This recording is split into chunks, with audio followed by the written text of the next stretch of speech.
Good morning मेरे प्यारे विद्यार्थियों, मैं श्रीकांत कुमार आप सभी को अपने YouTube चैनल पर हार्दिक स्वागत करता हूं। आज मैं आप लोगों को दो चरवाहे रैखिक समीकरण पढ़ाने वाला हूं। इससे पहले मैं आपको वास्तविक संख्या और बहुपद पढ़ा चुका हूं।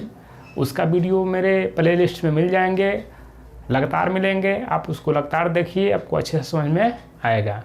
अगर आप इस चैनल पर नए हैं तो चैनल को ज़रूर सब्सक्राइब कीजिए, वीडियो को लाइक कीजिए और इसके चैनल के लिंक को दूसरे को बताइए कि वो भी पढ़ सके और उनकी भी तैयारी हो सके। मेरा मोटिव यही है कि मेरे पास जो ज्ञान है वे आपको सिखाऊं और बताऊं ताकि आप भी सीख सके। और आपके साथ कोई दोस्त हो, कोई रिश्तेदार हो, कोई सगी संबंधी हो तो उसको भी इस चैनल के बारे में बताइए कि इस चैनल पर फ्री में सभी कंटेंट मिलते हैं, फ्री में वीडियो है, फ्री में आपको मैं अपने टेलीग्राम चैनल से पर PDF डाल दूंगा। आप वहां से PDF लोड कर सकते हैं। यहाँ आपको वीडियो को देखना है, समझना है। आपको सभी कंटेंट जो है मेरे टेलीग्राम चैनल पर मिल जाएंगे, वहां से आप लोड कर सकते हैं और अच्छे से तैयारी कर सकते हैं। आइए अब शुरू करते हैं दो चरवाहे रैखिक समीकरण। दो चरवाहे रैखिक समीकरण होता क्या है, इसको हम लोग समझते हैं। देखिए, दो चर वाले, तो चर क्या होता है कि चर जो है ABCD से लेकर Z तक कोई भी जो है अक्षर क्या है तो वह चर संख्या है, जिसमें आपको एक सूत्र होता है कि A1x A2x plus B1y B2y बराबर C1 C2। यह एक फार्मूला होता है किस चीज़ का, दो चर रैखिक समीकरण का। देखिए, यहाँ मैं समीकरण लिखा हूँ उदाहरण के लिए कि 2x प्लस 3y बराबर 10। यह एक पहला समीकरण है जिसमें दो चर है। दो चर क्या है, एक x है और एक y है। क्या है दो चर, तो दो चर जो है उसमें x है और y है। नीचे है 3x माइनस 2y बराबर 5।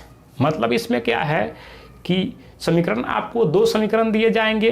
दो समीकरण से क्या है तो आपको जो है x और y का वैल्यू निकालना पड़ता है। जो उसमें चर रहता है उस चर का वैल्यू निकालना पड़ता है।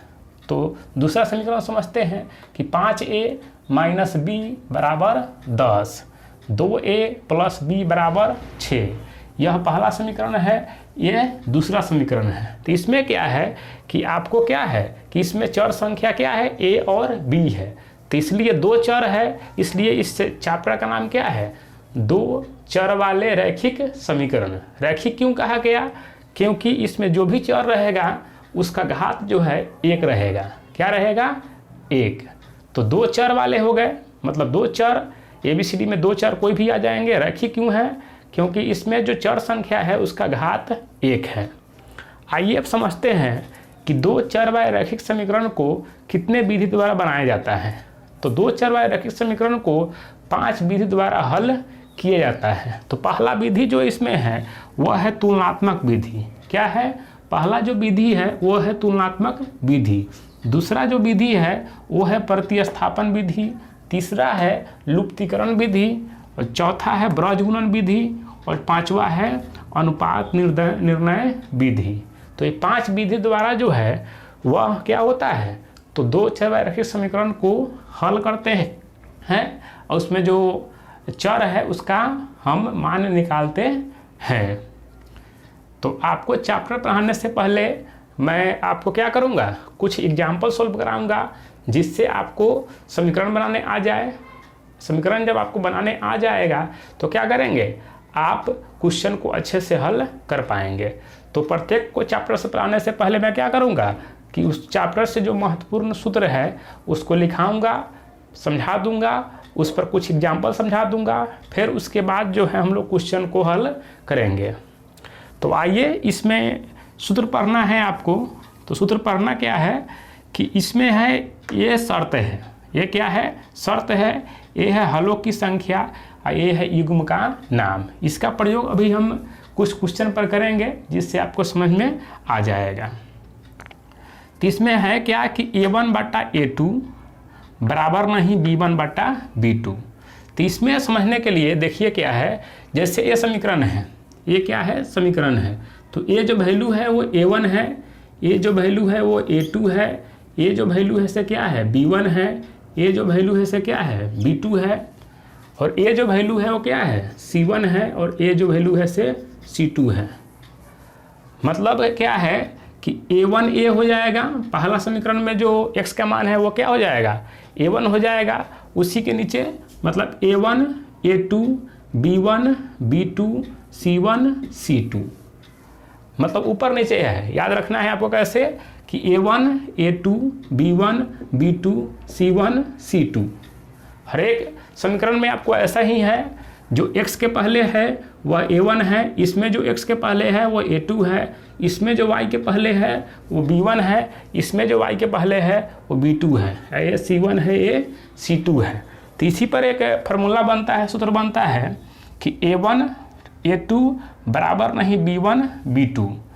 अब हलों की संख्या में क्या होता है कि इसमें हलों की संख्या एक और केवल एक हल होगा। इसमें क्या है कि जब इसको हम लोग हल करेंगे तो एक और केवल एक हल होगा। ये कैसा है तो ये जो है संगत होता है। कैसा होता है? संगत होता है। इसका युग्म जो है वह अविरोधी होता है। क्या होता है? अविरोधी। आपसे परीक्षा में प्रश्न पूछा जाएगा कि इस सूत्र पर है, यह सूत्र जो है इस सूत्र का युग्म का नाम क्या है? तो युग्म का नाम क्या है? तो युग्म का नाम आपको है अविरोधी। आपको पूछ सकता है कि A1 बटा A2 ये बराबर नहीं है B1 बटा B2 के, तो इसके हलों की संख्या कितनी है? तो हलों की संख्या क्या है? एक और केवल एक हल है। दूसरा है कि A1 A2 बराबर B1 B2 बराबर C1 C2। इसमें जो है सभी मान बराबर है।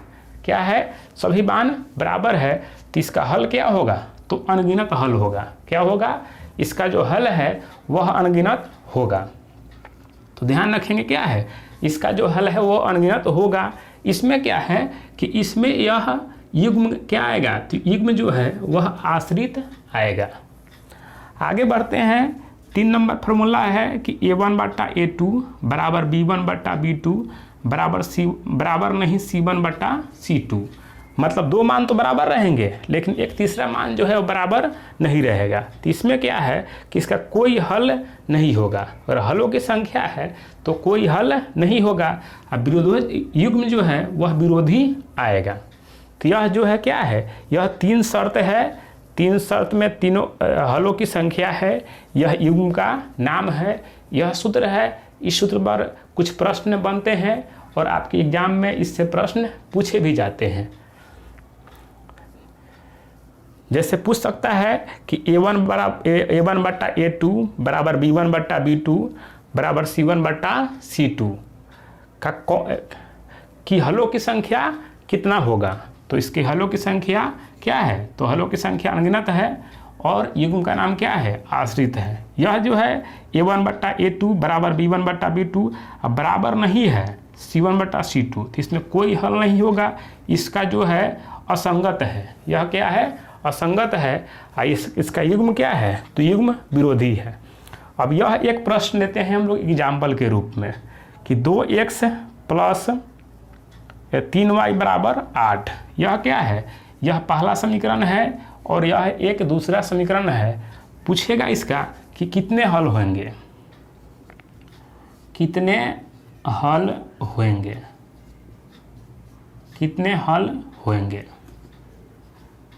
और पूछ सकता है कि युग्म का नाम क्या है? युग्म का नाम क्या है? ऐसा ही पूछ सकता है कि युग्म का नाम क्या है।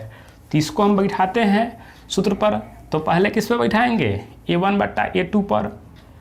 तो सबसे पहले बैठाना क्या है कि A1 बटा A2 बराबर B1 बटा B2 बराबर C1 बटा C2। इस पर आपको बैठा देना है। जो आगे मान आएगा उसको देखा जाएगा। तो इसमें A1 कौन है? यह है। A2 कौन है? यह है। तो ये हो जाएगा 2 बटा 4 बराबर, इसको क्या कर रहे हैं लोग? बना रहे हैं। क्या कर रहे हैं?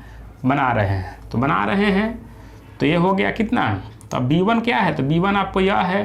तो B1 क्या है, तो y के पहले जो है वह क्या है b1 है, इसमें जो y के पहले वह क्या है b2 है, तो यह है 3/6, तो 3/6 बराबर ये कितना है, a है,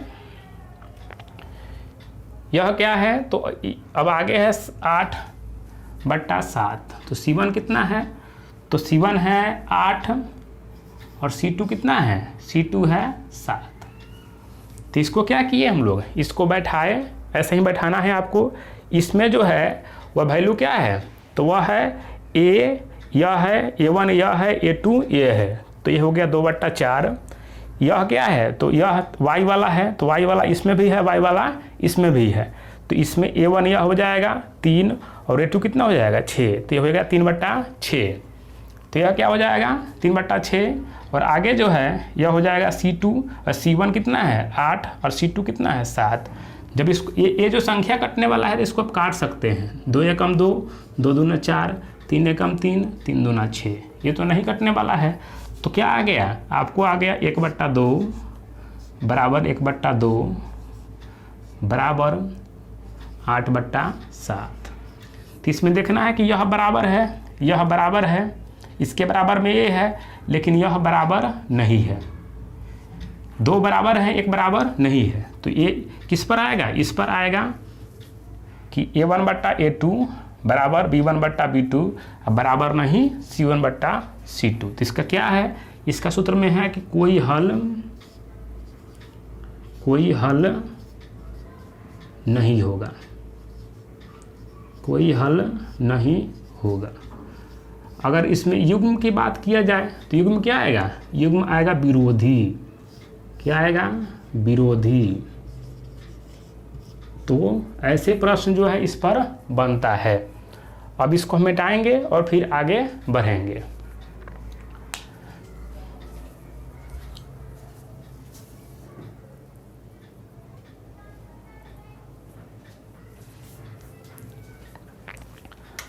अब आइए इसमें प्रश्न नंबर 2 समझते हैं।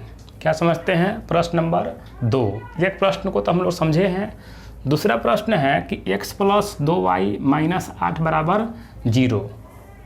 इसमें पहला समीकरण ये है, दूसरा समीकरण है कि 2x + 4y बराबर 16 के कितने हल होंगे। यह समीकरण जो है वह सही नहीं है, इसको सही करेंगे। तो x + 2y बराबर ये माइनस है 8 है, जाकर उधर क्या हो जाएगा +8।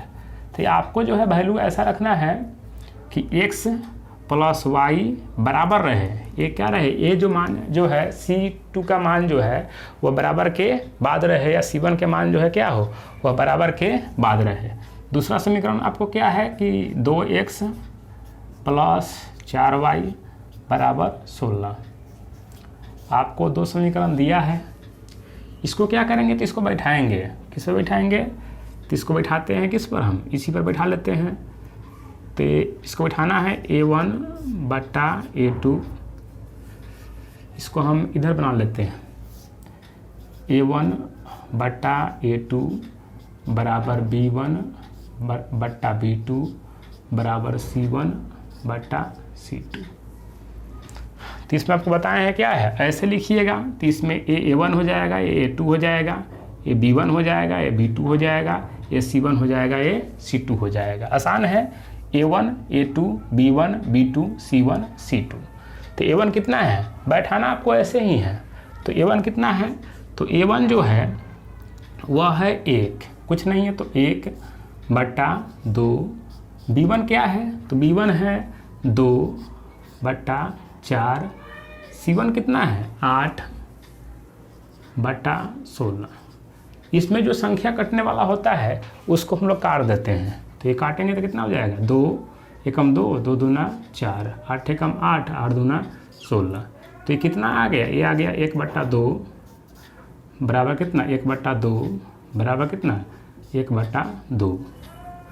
तो जब ये तीनों बराबर हो तो क्या है, तो यह है a1/a2 b1/b2 बराबर c1/c2। जब ये तीनों मान बराबर हो तो क्या होगा, अनगिनत हल होगा। क्या होगा, अनगिनत हल। तो यहाँ क्या लिख देंगे, अनगिनत हल, अनगिनत हल होंगे। अगर इसमें क्या पूछेगा, अगर युग्म के नाम पूछेगा तब क्या दे देंगे, तो युग्म के नाम में दे देंगे आश्रित। क्या लिखेंगे, आश्रित। अगर युग्म का नाम पूछता है तो क्या लिख देंगे, आश्रित लिख देंगे। तो ऐसे बन गया। तो ये आपको जो है ऐसे ही बनाना है। एक प्रश्न यह है, इसको आप बना लीजिएगा, इस पर है 3 नंबर के जैसा बन जाएगा। अगर आपको ऐसा पूछता है तो इसमें जो है 2 ही मान से मतलब है। ये जो प्रश्न नंबर 1 देख रहे हैं आप, इसमें क्या है, तो इसमें जो है वह 2 ही से मतलब है। 2 ही क्या हो, तो 2 ही बराबर हो, क्या हो, 2 भी बराबर नहीं हो। मैं इसको मिटाता हूँ, आप जो है क्या करेंगे, बना लेंगे, बन जाएगा। ऐसा क्वेश्चन बहुत भारतीय बंद दिया है। मान लीजिए ऐसा दे दे समीकरण आपको, मान लीजिए मैं 3 नंबर लिखता हूँ कि 2x + 3y बराबर मान लेता हूँ मैं 0। ये समीकरण फर्स्ट है। ये है मान लीजिए 3x - 5y बराबर 0। ये समीकरण क्या है, दूसरा है। तो 2 समीकरण है। तो इसमें क्या है, 2 ही मान से मतलब था ना आपको, क्या है, 2 ही मान से। तो इसमें क्या लिखेंगे, a1 बट्टा a2 बराबर b1 बट्टा b2। क्या लिखेंगे, C1 C2 से मतलब ही नहीं है। 1 नंबर जो शर्त है जो है उसमें a1 a2 से मतलब है, b1 b2 से मतलब है, लेकिन C1 C2 से मतलब नहीं है। वैल्यू रख देंगे। तो वैल्यू क्या है, ये है 2/3 बराबर 3/5। तो ये बराबर नहीं है। तो जब बराबर नहीं है तो क्या है, ये क्या हो जाएगा, एक हल, एक और केवल एक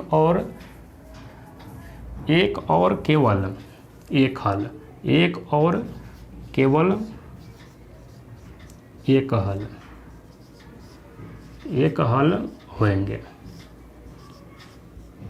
तो ऐसे आप लिख सकते हैं। युग्म का नाम क्या हो जाएगा, तो युग्म का नाम इसमें हो जाएगा अविरोधी। तो ये आपको अच्छे से समझ में आया होगा। अगर आप मेरे चैनल को नहीं सब्सक्राइब किए हैं तो जरूर सब्सक्राइब कर ले, वीडियो को लाइक कर दे और इस चैनल को दूसरे के पास शेयर करें ताकि आपके साथ वो भी पढ़ सके। फिर हम लोग मिलते हैं अगले वीडियो में। तब तक के लिए जय हिंद, जय भारत। इससे आगे वीडियो में अगले बार बनाऊँगा।